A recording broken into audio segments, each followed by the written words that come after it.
I grew a brand new YouTube channel from 0 all the way to 1,000 subscribers in under 30 days. I monetized a fresh YouTube channel in only 30 days. I monetized my brand new YouTube channel in just 28 days. What's going on? How are these YouTubers growing so fast, and yet other creators just kind of feel stuck? Well, this is actually becoming a reality for more and more creators all the time. Sometimes taking 30 days or even 28 days or less to reach these goals. A lot of people assume you just have to spend years grinding, but the rules here are being rewritten a little bit. So if you're here to turn your YouTube channel into something that can generate profit, maybe become a job for you one day, then I'm going to help you out. Today we're going to dive into some strategies other channels are using that you can use for reaching monetization fast, even if you're starting from 0. The first step, as usual, is finding a niche that serves your goal. However, I'm not going to go into the general advice of just picking something you're passionate about, because you're here on a mission. It is completely valid and you should be doing something you're passionate about, but let's dig in a bit more. You need to be asking yourself a few questions.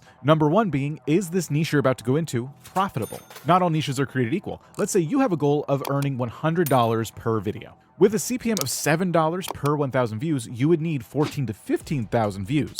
But if you were making $21 per 1,000 views, you would only need 5,000 views per upload, which is a goal that is probably a little more doable, right? The second thing you need to ask yourself is this a popular niche? Your niche is basically the audience that's going to be interested in what you're talking about. So the larger the audience, the more money, right? So what would the popular YouTubers do? Well, someone like Mr. Beast would make a video titled "Ages 1 to 100 Fight for $500,000. By doing this, he's essentially relating to everyone who likes money who happens to be between the ages of 1 and 100 years old. This is how big YouTubers are growing fast. It's because they increase their TAM, or total addressable market. They're looking to reach a much larger potential audience, which can give them exponentially more views than smaller channels. 3 is, how saturated is this niche? What if millions of other creators are getting billions of views on the topic you're in? Do you compete in this really crowded space, or do you pick something that's a little less saturated? It's not impossible to break through, but if you're dead set on that really competitive niche, I would encourage you to carve out a smaller sub-niche in that big topic. Basically become a big fish in a small pond by specializing. For example, instead of just covering all of fitness, you might do a channel about specifically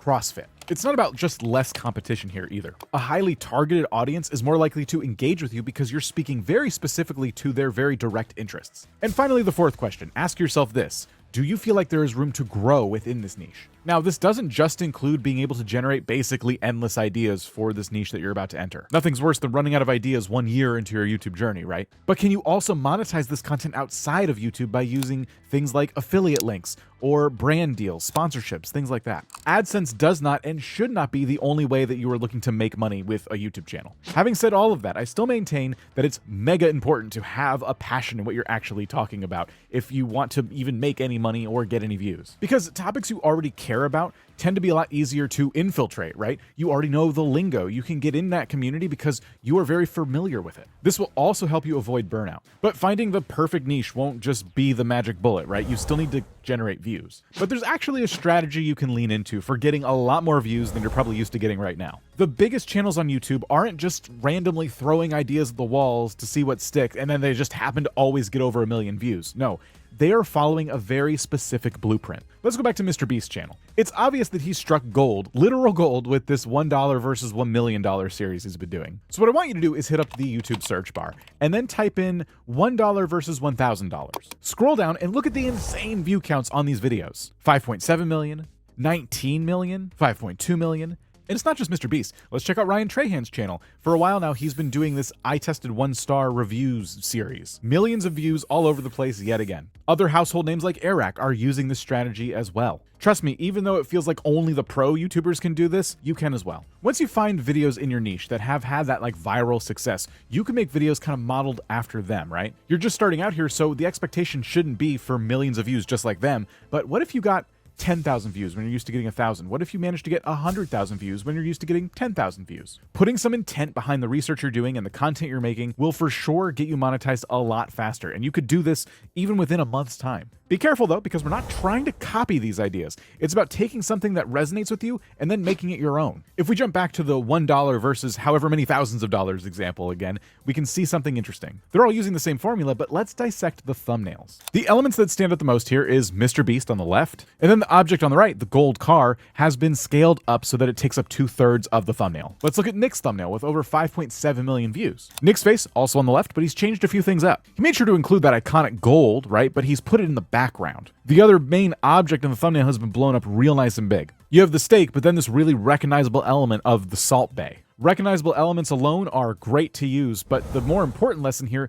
is that an idea was taken and then turned into something that was unique to them. Now, increasing your impressions and your click-through rate is definitely a fast track to monetization, but it's also not enough. We need to be working on the retention in your videos because you have to hit 4,000 hours of watch time. Alan Sultanic is a famous copywriter, known for sharing unconventional and effective copywriting and marketing strategies. One of his best secrets to hooking viewers could also help you go viral. It's called assumptive questions. The key here is to put yourself in the viewer's shoes. Anticipate what questions or objections they might have and then settle those right away. This makes the viewer feel more understood and inclined to hear you out. For example, in this video, I said that I'm not going to just tell you that you should be passionate about your niche. We're going to go a bit deeper. A lot of our viewers have by now heard us say a million times, be passionate about your niche, and they want more information on that. So I'm immediately assuming they're going to say, ugh, I already know this, and I'm trying to quell their fears right out of the gate. Let's look at this retention graph. The biggest drop off here happens in the first 30 seconds of the video. I bet your videos could look similar to this in some cases,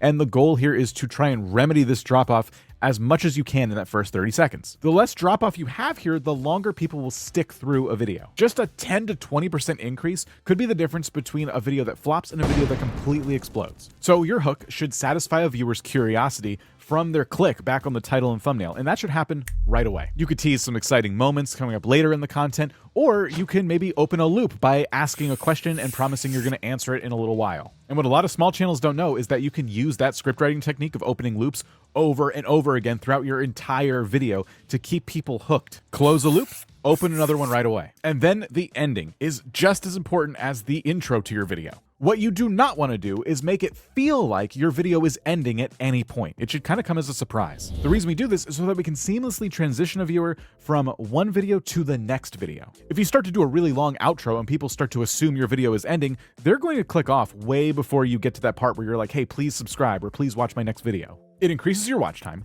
and it creates, hopefully, a binge session because people continue to just watch video after video on your channel. This is especially great for new viewers who, after a short binge of your channel, will for sure get your next upload in their feed whether they've subscribed or not. The more times people come back, the faster you get monetized. Another thing you can do is analyze your video's performance after the fact. Was your click-through rate lower than normal? Well, look into that a little bit. Maybe you can make some adjustments in the next thumbnail you make for a video that can hopefully raise it a bit. Also, you want to examine your audience retention graph, and I would wait maybe like 2 days after the video is uploaded so you get a nice sample size. You need to try and find where people are exiting your video, and if it's happening in that first 30 seconds, you have got to learn from those mistakes. This isn't easy, and it happens to us still too, but we're always trying to improve. But look closely, identify where people start to drop off, and then try and ask yourself questions as to why they might have left. You can also look for spikes where it shows people are rewatching segments of your video. Maybe there's something really interesting there and you could pick up some tips for your next video. And once you get monetized, there's some very interesting things that happen. If you want to know what those are and how to tackle them,